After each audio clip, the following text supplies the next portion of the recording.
வணக்கம் கோபால். அதாவது தண்டவாளம் அந்த தண்ணீர்ல தண்டவாளத்தில் உள்ள கீழ்ப்பகுதிகள் எல்லாத்தையும் அழுத்தி செல்லப்பட்டதுனால அந்த தண்டவாளம் மட்டுமே தனியா நின்னுது.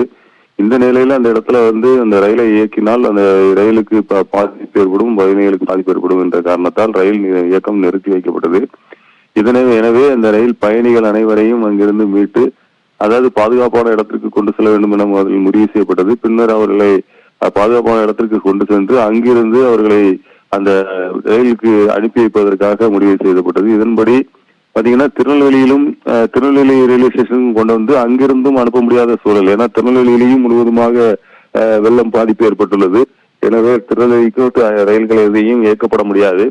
எனவே இந்த ரயில்கள் அனைத்தையும் இப்பொழுது வாஞ்சி மணியாச்சி ரயில் நிலையத்தில் நிறுத்தி அங்கிருந்து அனைவரையும் கூட்டி செல்வதாக தான் திட்டம்.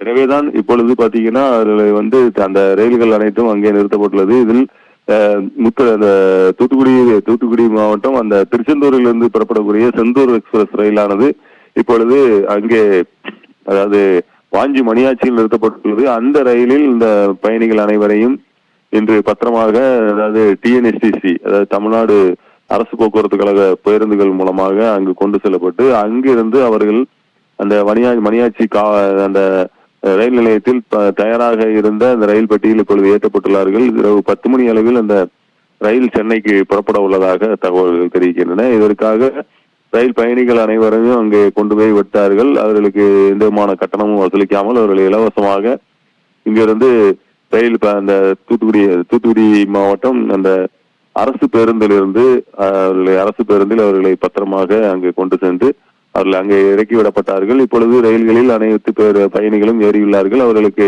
இரவு உணவும் வழங்கப்பட்டுள்ளது. குழந்தைகளுக்கு பால் போன்ற பொருட்களும் அங்கே வழங்கப்பட்டுள்ளது. இப்பொழுது இரவு 10 மணி அளவில் இந்த ரயில் புறப்படும் என கூறப்படுகிறது கோபால்.